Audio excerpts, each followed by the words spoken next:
What is up, everybody? I wanted to just get this video out there and just completely just get it off of my mind. And I'm not very good at, making videos or whatever, or using social media, so I apologize if this comes off, very unorganized or whatever. All right, I apologize for that. I'm not like a speech master, whatever. Nor am I a great camera holder either, so you're probably gonna see me shaking around. But I just wanted to get this off my mind one time, and get my perspective out there as someone who is mixed biracial, my mother being Trinidadian and my father being German. Now, regarding the whole Floyd situation, I still see people debating as to whether racism even exists. I'm not kidding you. I still see people debating whether or not racism even exists. Okay, now that to me is insane. How can you claim that racism does? Listen, okay. Listen. Before I go off into too much of a tangent, because I don't want this to be too long of a video. With regard to the whole George Floyd situation, those cops, listen. If you are mentally challenged, maybe I could see you not thinking it through. But the policemen there were not mentally challenged. They were average thinking humans. The circumstance is so obvious. You have all these white cops against one black man who did a small, stupid, minor crime that doesn't.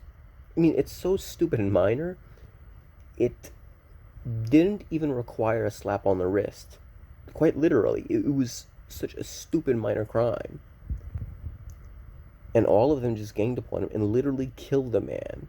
Consciously killed a man, and the other guys did nothing. Absolutely nothing. No one in their right mind would do something like that. Those are the actions of monsters, quite literally. Not only are they monsters, but take it like this, all right? Because I was thinking about this. Again, I could be wrong, but this is how I see things. For them to kill the man in circumstances that could so easily be thought of as racist, which they are racist, but I'm just saying thought of as racist. For them to commit those actions, they were willing to risk. It was worth risking their families, risking their lives. They held so much hate for a black person that they were willing to risk it all to kill George. They were willing to risk it all just to kill a black man. That's how much hate that they had in their heart. To me, that is ridiculous. Again, it's a situation that if you're able to think normally, all right? And I don't mean in terms of being a psychopath or anything. I mean thinking normally as in like logically. Example, like if A equals B, then B must equal A. If you can think on those terms, then there is no way that you wouldn't be able to think of the risk that you're taking by killing this black man for such a minor crime. The fact is, they were willing to risk it all in that moment. Maybe not now that they've done it and they're obviously facing consequences, but at the moment they had so much hate that they were willing to just risk it all just to kill him. That is disgusting.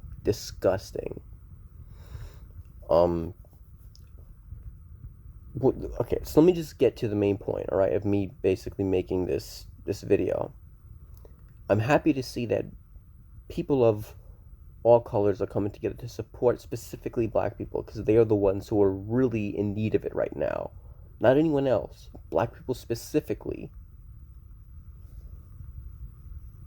I'm happy to see that people are coming together. I'm not happy about the looting, because if for the people out there looting, you're literally looting from black people as well.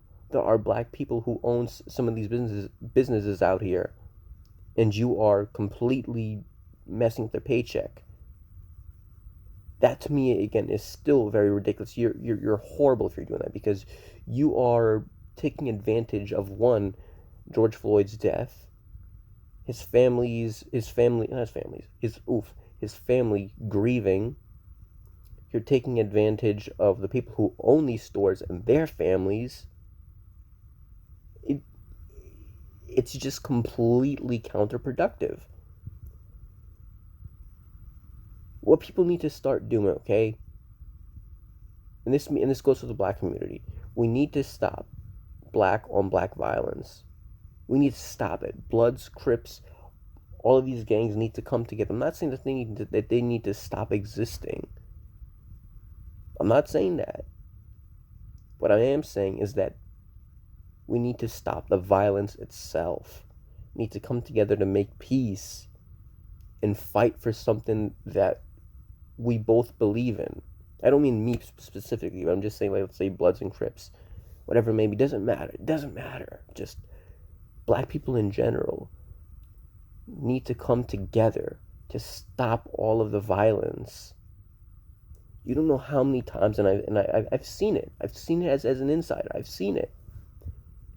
How many times a Haitian person or a Trinidadian person or an African person will tell someone else, I don't want you marrying a Trinidadian, a Haitian, or an African person. It doesn't matter, whatever.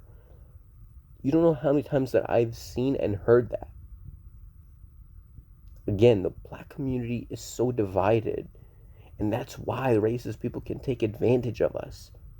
That's why, I'm not saying reasons, but they can make excuses, specifically, not reasons, but excuses for why they are the way that they are. And it's time that we eliminate that excuse. And we need to prove that we aren't monsters. We are people. We bleed red.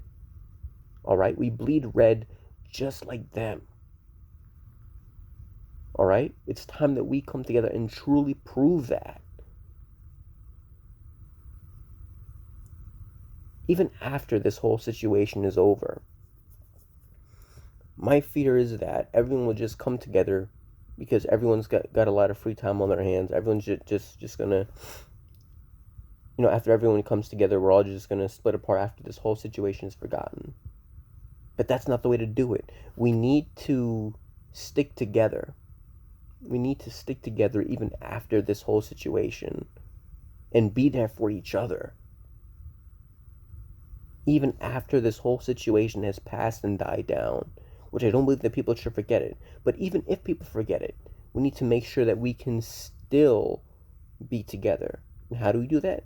By not forgetting the situation. And also, not just not forgetting the death of George, but not forgetting the time that we all came together to stop racism. That's the whole point of this video that I wanted to make, is that we can't just think about stopping racism as it is right now. We need to think about stopping racism even in the future, for future events. Let me also say for the record, not all cops are bad. It's just that there's a lot of bad cops out there, and the bad cops make the good cops look extremely bad. Extremely bad. And that's terrible, because some of these cops, what ends up happening is it's this domino effect. You have the bad cops doing the wrong things, so then people decide, well, we're gonna riot, and we're gonna, people riot, and then people get too much into the riot, and then people go crazy all of a sudden, and at that point, the police are ordered to take action. So then police actually start enforcing brutality, not distinguishing between, a person, let's say an innocent bystander, all right, or someone who is actually guilty of, let's say causing destruction of, let's say, a place, whatever, then you have the police getting illogical. Now both sides get illogical in the heat of an argument, and then this causes people to riot even more, and it just causes this chain of hate. And on top of that, you got, a lot of these cops and just superiors telling them you need to do this, and this is how they put the food on the table. I'm not saying the police who go out there, shoot. That's not how they put food on the table. That's wrong. What I'm saying is their superiors are telling them to go out here and defend this place.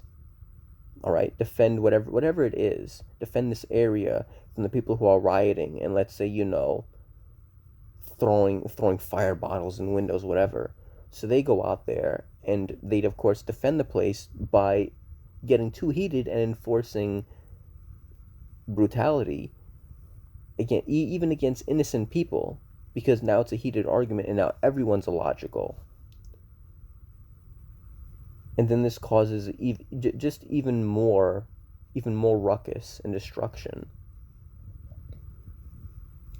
So from my personal perspective, cops need to do a lot more background checks, and they need to really get down to business and really see who their workers' friends are. Like, I truly believe that they need to start investigating the people who they employ a lot more. This way they know what the person is truly like, instead of just picking anybody or allowing anyone to get through, which I know they don't really allow anyone to get through, but I'm saying they need to have better standards, truly. Because they're making both the good cops and the bad cops look bad, and they're making even the good cops put themselves in the bad cop position, and then everything just lines become blurred. So yeah, it's just absolutely disgusting. So yeah, I just hope that people can just come together and truly stay together. That's my whole point for making the video, even after the whole George Floyd situation. Anyway, guys, take it easy. Oh, and actually, before I even say that, I don't even know if this will upload to Instagram. Hopefully it does. I don't know if it will. If it doesn't, I'll probably just upload it to YouTube, whatever. Hopefully it can. I don't really use social media that much, but I started today. I was planning to do it before, but I just didn't really get to it regarding the whole George situation, and also, today I went uploading some interesting post about frogs. So those two things are probably getting me back into the whole social media thing. Anyway, guys, take it easy, stay awesome, peace out, and let's stick together and support each other. God bless.